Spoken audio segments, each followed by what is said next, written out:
my dad's at work today, so I'm wearing like my thong bottoms. Love that. Because I got to even out the grandma bottoms I wear when he's here.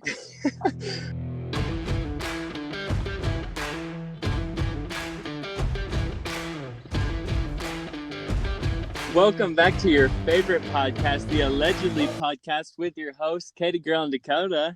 Hey, welcome back. How's it going? I'm blessed. How are you, Katie? I'm doing great. I'm sitting out in the sunshine. Swimsuit is on. We are just letting her rip right now. We are recording this podcast from a safe social distance. It's only about 2 or 3 states away. We are incredibly socially distanced from each other, and I am in my backyard, really just living the dream, not coming into contact with anyone. I feel like this is my time to shine. I know. I mean, like I said last time, I was doing nothing or staying at home before it came cool, and now it's the new hot thing. I know. All everyone is doing is Instagram challenges. So I know. I don't do those well. I participate in most of the ones I get tagged in, but I haven't been starting new ones as of late. Yeah, embarrassingly enough, the only one I participated in is the stupid cheer one, and I don't know why I did that. It's fine. I think we've got a whole lot of nothing really going on, so so let's go ahead and really start talking about when we come out of quarantine. We're probably going to want to, or maybe I'm just speaking for myself, I don't want to, step on your toes, but when we're out of quarantine, I feel like it's time for me to just really get out there, get on some dates. However, my biggest stressor when it comes to dating is like the beginning phases. And I feel like there's just a lot to talk about in regards to the beginning phases, or like the hookup phase. Like, are you just friends? Are like, what's going on here? So I agree. I think, and we're both experts in that field, right? We are so experienced.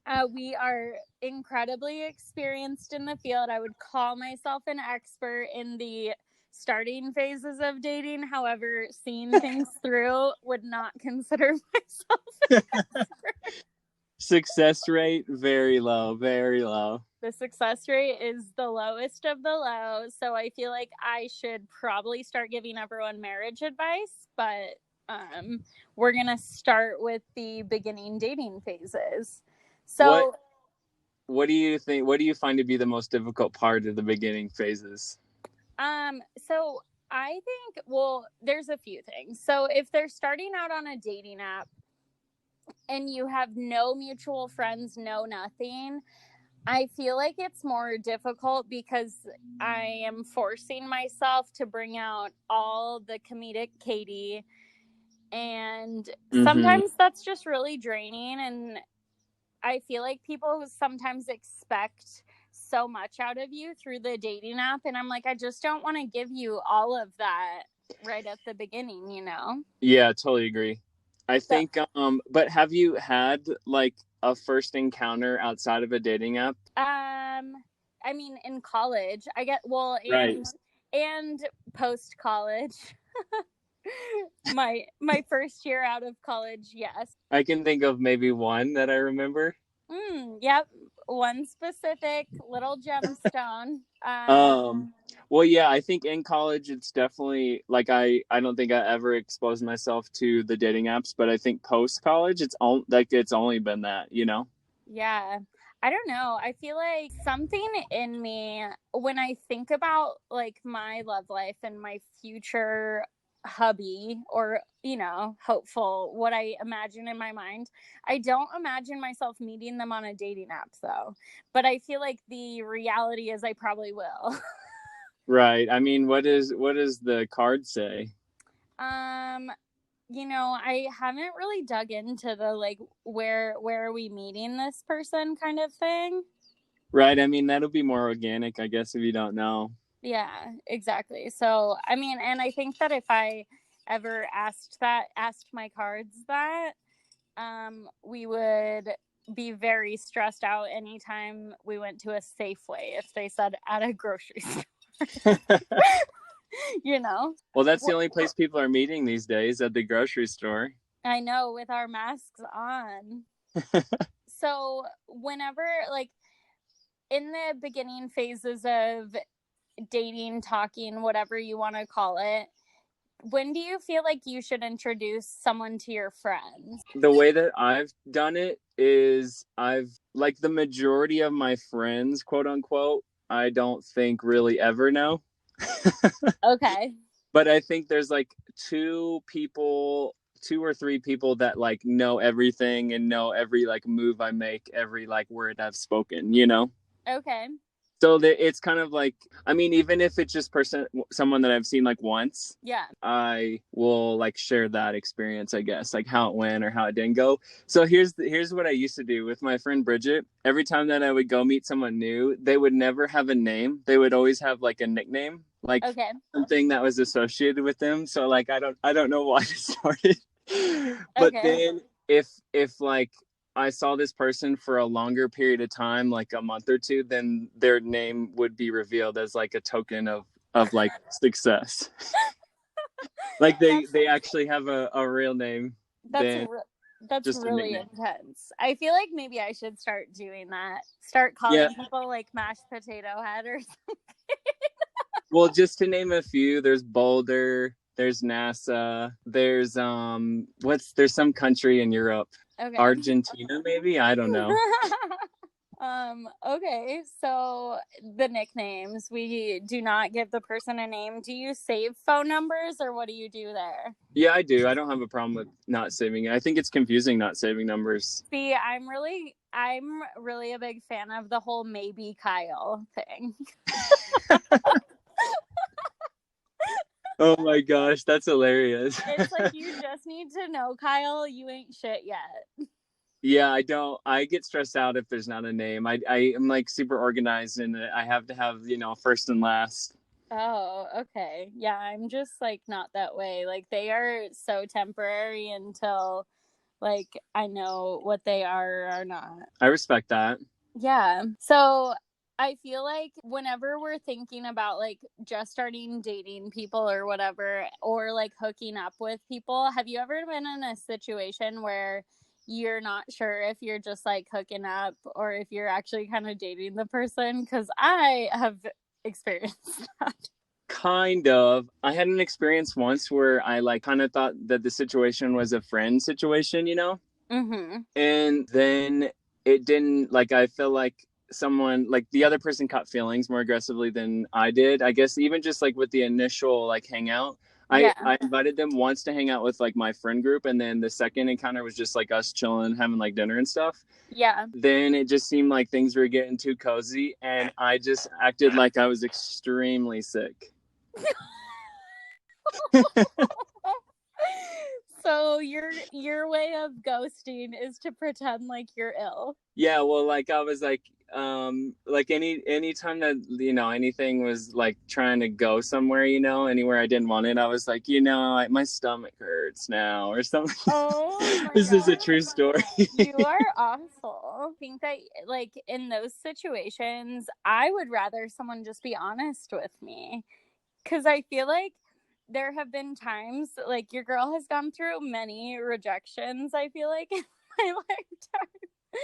And there are times where I feel like people pull, like, the whole, like, either ghost or the, like, it's not you, it's me, like, that kind of thing. Or, like, you're too, I don't know, whatever. Like, trying to make it seem like I'm too good for them almost, even if that's not necessarily the case. Or maybe maybe it is, but like I feel like if I am breaking up with someone, my reasoning is never like, you're too good for me.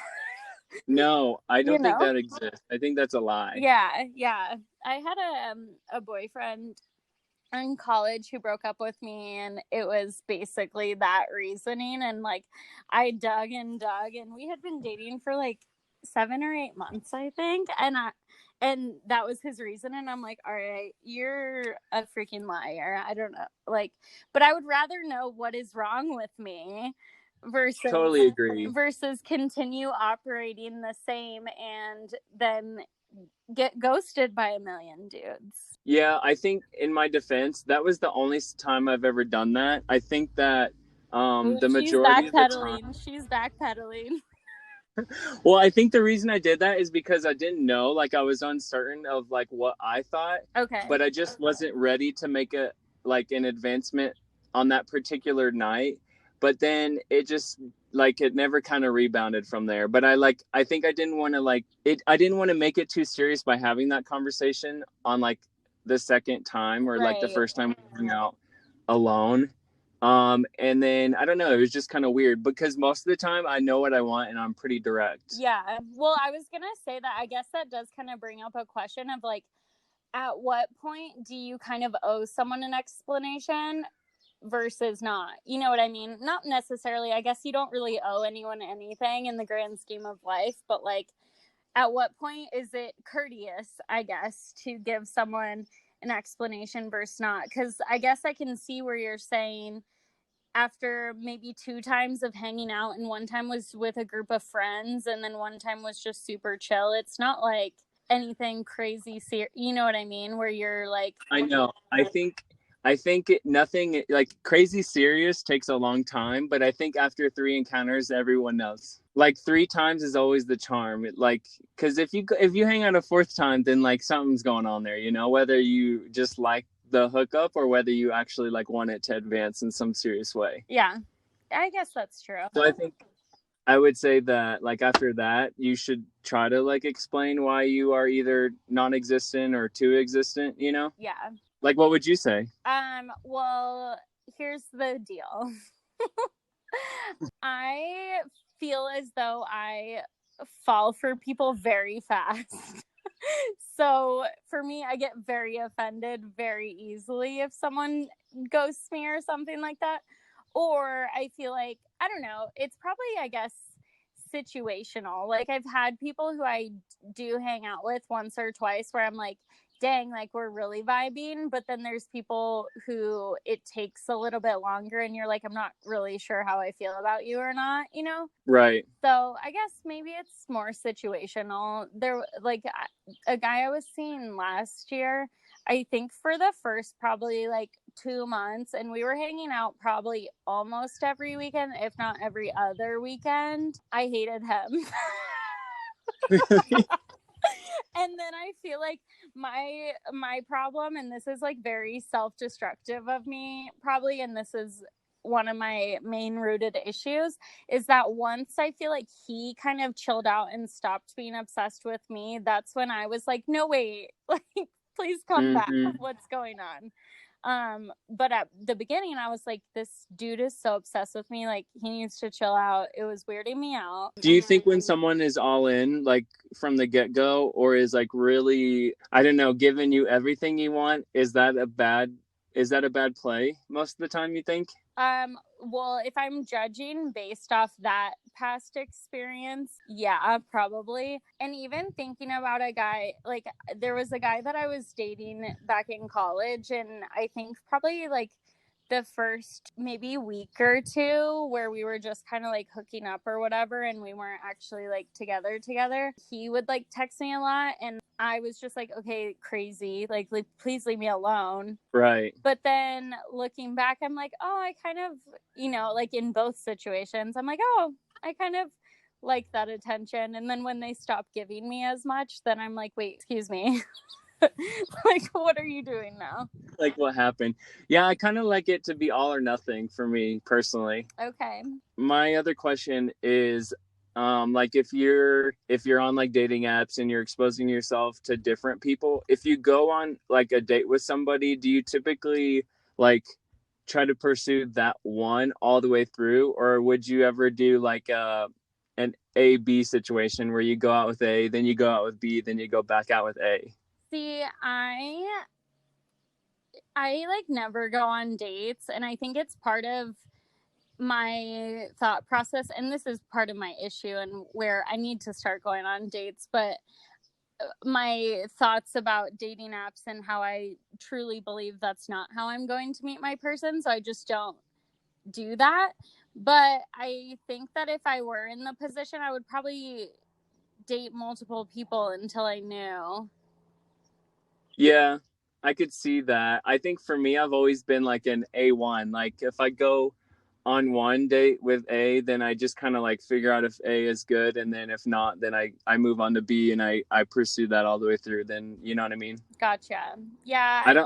Because I don't like I don't think I would like it if someone else was like, I don't know. For some reason, I just like figuring each situation out as its like own and then moving on after that. That's true.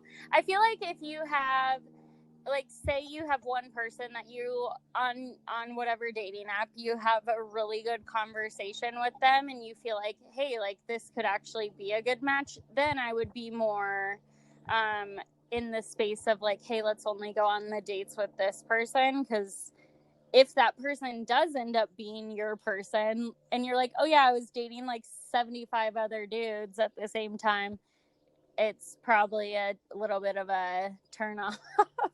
Mm-hmm. So, Totally. but I feel like if you're just having casual conversation and you're like, I don't know, like what's going to come out of this, but it's more almost like practice dates for you in a way, then yeah, multiple people. I think my perspective is okay with that. Like I think that's a pass, not a fail. But I think just like historically and like my preference, I've always kind of just like taken it one person at a time. Okay. You feel that? Well, I think that comes with like the fact that you hate to make plans. You're not big on commitment. So like if you were trying to juggle multiple people and not make plans with all of them, it would be a mess. I would feel way too busy. You would be overwhelmed. You would be booked. I'd be way too booked. You would need 2 planners. Oh man, that's true. That's funny. So have you ever been in a position where you and I feel like you kind of almost mentioned it, but like where you were like hooking up with someone, even like one night stands or something, and like you thought it was just casual whatever and they did not? I've had one person after like hanging out once like drop the M word. The M word as in marriage? Yes. I'm sorry. Like please unpack.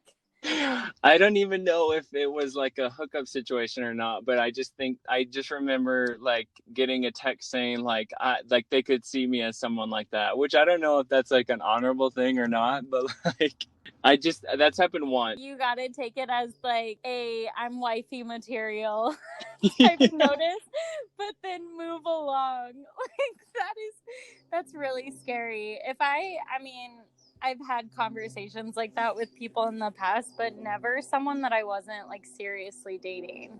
Yeah, for sure. I think it was a little bit like, I think it was kind of whenever someone moves too fast in their feelings, you know, to where it's just like, if someone is obsessed with you and you're still just like figuring it out, or it just takes you a little bit longer, I think that can sometimes ruin it because it's just like, oh, we're not like at the same level, you know? Yeah, that's terrifying. I'm so sorry for that experience. Yeah, it wasn't bad. I just wasn't interested. Yeah, absolutely. What about you? Have you ever had anything like that? Or like had a bad experience where you just needed to like kind of hit the emergency button? So this is like a little story time and almost like a worst date type moment. Love that. So this guy. Which, can I have a sidebar for 1 second? Sure. The birds in the background are just beautiful. Is it calming? It's like the birds and the bees. We love that. Let's talk the birds and the bees. So anyways, one time there was this guy that I was seeing. At this point we were just kind of like hooking up, whatever. Mm-hmm. And the first time I went over to his house, we were, hanging out. And my shoes were by the front door. We were not near the front door. And we decided that we wanted to go eat. We walk up to the front door and his dog had eaten my shoe. Like fully chewed up both of my sandals. They were Steve Madden sandals that were like 60 or $70. Wow, not the SMs. He ate them. I didn't know how to react or feel. And he was like, well, do you want to like borrow a pair of my shoes while we go eat? And I was like, no, I think I'm just going to go home.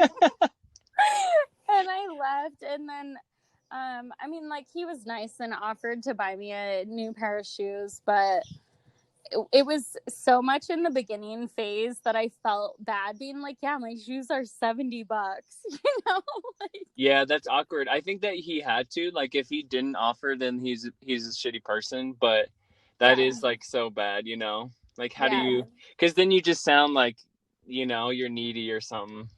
Yeah, no, that happened. And then the next time we were together, What shoes did you wear? I was wearing, the next time? Yeah, did you bring Crocs out at the second time? I bought a brand new pair of the same shoes, and every time after, if I ever went over to his house, those shoes went up on his dresser. Exactly. They were up on his dresser or in a coat closet. Like, they were nowhere near his dog. Yeah, that's terrible. I would hate that. Yeah, no. But then the next time we hung out, he told me he loved me. So, yeah, he was quite a trip. One of a kind. Yeah, there was just a lot going on there. Yeah, but I mean, if he can't even manage his dog to chew up your shoes, that's a deal breaker. Oh yeah, no, it made me so angry. The dog was so cute, and I knew that the dog did not know any better. Like, don't eat my shoes, please. Right. So, yeah, that was my terrible beginning dating story. Thanks for sharing. I know. Yeah, you're so welcome. All right, guys. Well, as always, please share this podcast with whoever you'd like. Follow our Instagram at allegedly Katie Dakota, my Instagram at kt.hen, and Dakota's at Dakota Etheridge. Other than that, please have a good one. Stay safe. Wear a mask when you're grocery shopping.